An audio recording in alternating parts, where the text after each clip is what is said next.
Welcome back, everybody. Time for another vinyl update with some recent records I've picked up. If you're just new here, my name is Doug. If you're tuning in again, thanks for hanging out with me once again. As I record, it is spring has finally hit here. Sun is out. It's been warm and sunny. Flowers are blooming. Feels great after the long, gloomy winter. I'm sure many of you are in the same boat.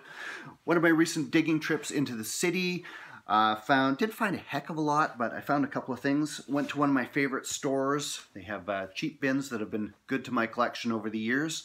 And on this trip, I found a nice mono copy of the Beach Boys, Summer Days. Had this already. This is an upgrade copy.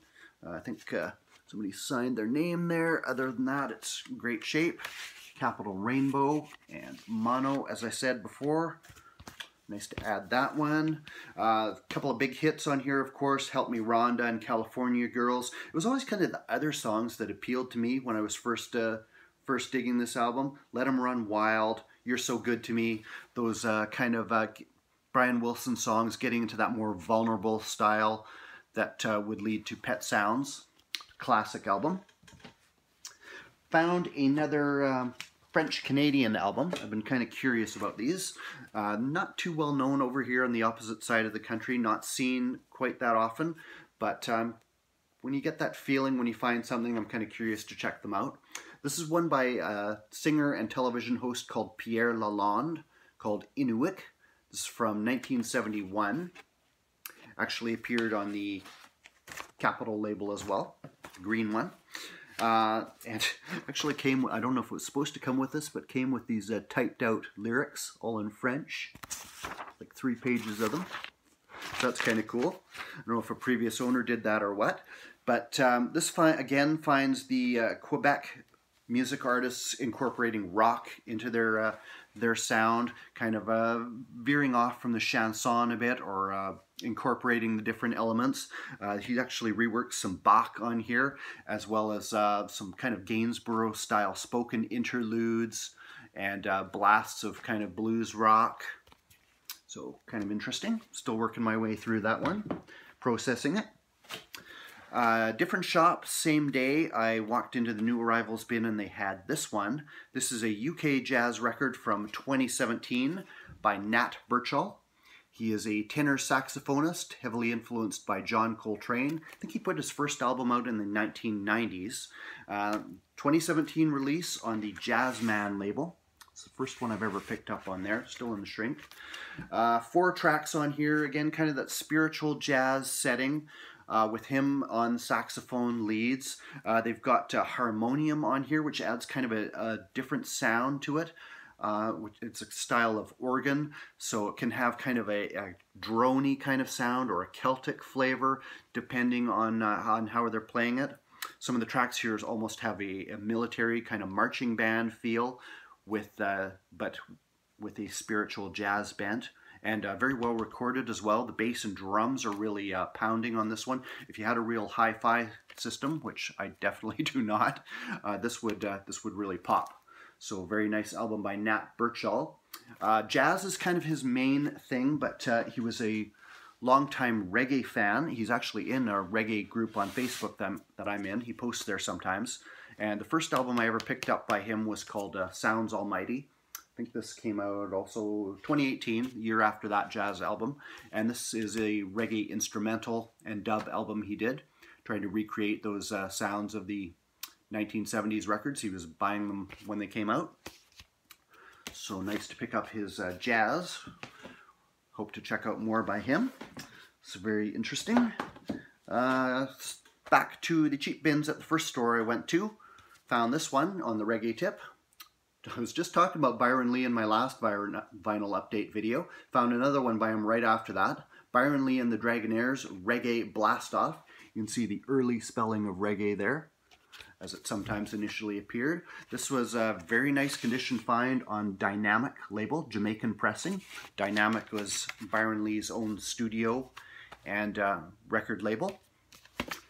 This finds him leading his band through some covers of hits by other artists, like Toots and the Maytals' Monkey Man, Sweet Sensation by the Melodians, Bongo Naya, which was Little Roy, just his covers of other hits. He would kind of take these songs, take these musical styles like ska and reggae, and kind of filter them for a more upscale kind of crossover audience, which earned him some criticism and still does to this day. But can't deny that he had some talented players in his band and was certainly a talented and well-connected guy in his own right. Reggae Blastoff, about 1969, 1970 on this one, judging by the space kind of moon landing theme. Reggae Blastoff. It was nice to add some prime Byron Lee to the collection. Another reggae find, found this at the same store as I found the Nat Burchell. This is not reggae necessarily, but it is Jamaican gospel actually. The Grace Thrillers, I've Gotta Love. This was recorded in 1975. Not sure which pressing it is. There's a couple of different ones on Discogs, but it is on the Showers of Blessing label. Jamaican Gospel. They were a 7-piece vocal group out of Kingston, Jamaica, male-female harmonies, kind of led by Noel Willis, who is kind of the manager, leader, and has led the group through various lineup incarnations through to modern times. The interesting thing that caught my eye about this one was there's some well-known players on here. Tyrone Downey on keyboards. He was a member of Bob Marley and the Wailers. If you know that song, Three Little Birds, Every Little Thing Gonna Be Alright, that keyboard sound, you hear it on this record.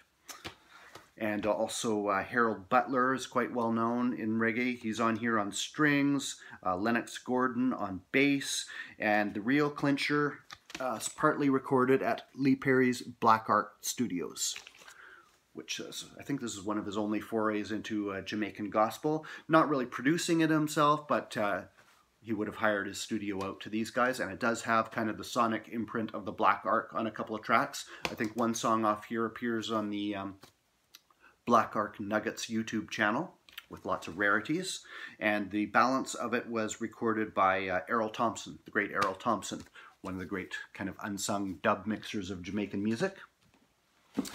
Nice compilation by Big Youth I found the same day. The Chanting Dread in a Fine Style from the US Heartbeat label. This appeared in 1983.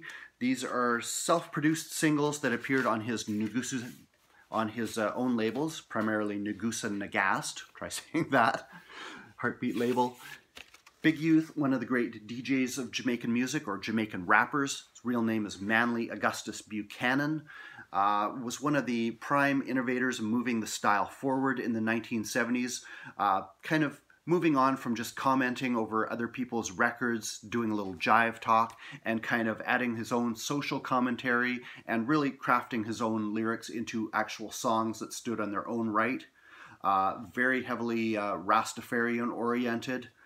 This has got many of his classic tunes. Many of them actually, the songs on this compilation appeared later on the Blood and Fire release, Natty Universal Dread, 3-disc compilation that appeared in 2000. This is my original copy, but nice to have these on vinyl. Early to mid 1970s sides. It's got many classics on here. My Time, African Daughter, which was his an answer record to one put out by another DJ called Prince Jazzbo, which Big Youth saw as denigrating to black women. He had to make his own record and set the record straight and uplift the women. So absolute classics. Big Youth, very sincere DJ, very emotional. At times he sounds like his voice is going to break because he's trying to get so much out in his delivery style that he's got so much things to say, as Bob once put it. One of my very favorite DJs. Picked up another copy of this album by the UK reggae band Steel Pulse. If you don't know them, check out their first 2 albums, Handsworth Revolution and Tribute to the Martyrs, both essentials. This is their 3rd album. Finds them kind of expanding their sound into more of a smoother style, bit of pop crossover stuff with songs like Caught You Dancing. And funny thing with this, I had this already. I bought it cheap because it came with a little bonus tucked in the sleeve. Single, 45, with their sound system and Ku Klux Klan. off their first 2 albums. But funny thing was this, I woke up one morning the other day and I had this song running through my head, Sunshine is Shining. Woke up, couldn't really remember who it was by, hadn't heard it in ages, so kind of forgot all about it for hours. Then went to put a record on, went to the new arrivals bin because I just picked this up. Guess what song was on this album? I don't know if my subconscious working or what, but nice to pick up another copy of that. Includes the inner sleeve as well with lyrics, and of course the clincher was kind of that bonus. It was worth buying again for under $5 to get 2 of their classics from their first 2 album on there, on the 45, Sound System and Ku Klux Klan. Definitely check their first 2 albums out if you don't know them, but this one very enjoyable as well if you don't mind a bit of the more crossover sound. Found a 12-inch single by Black Uhuru, Great Train Robbery from 1986. Promo copy. Black Uhuru, great reggae band, won a Grammy, I believe. First reggae Grammy, maybe.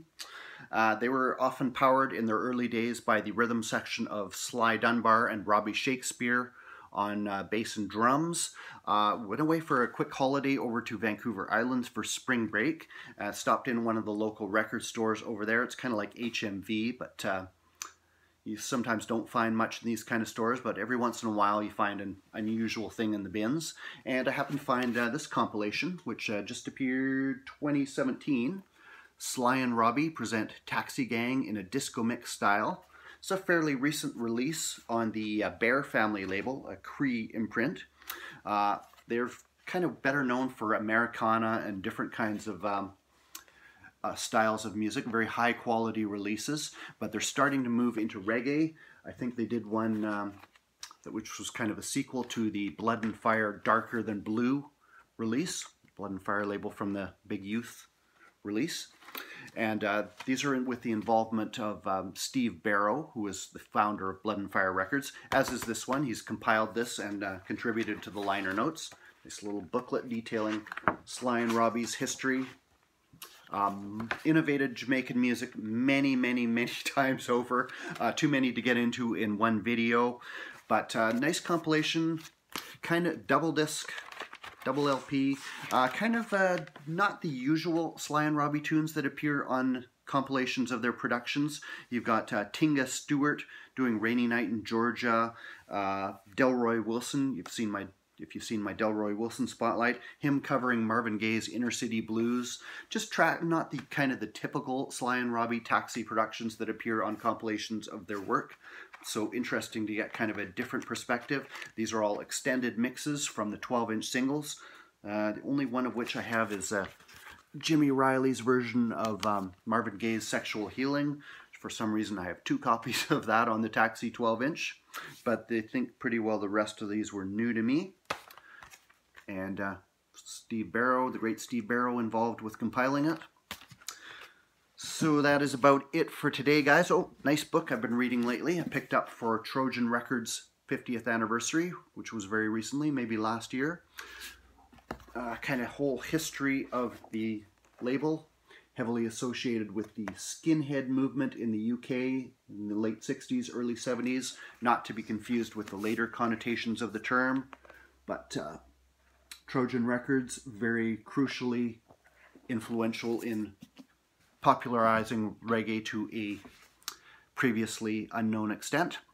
So that's what I've got for you today, guys. Thanks for tuning in. Thanks for listening to me blather for 14 minutes. Hope everybody's doing well out there, and take care.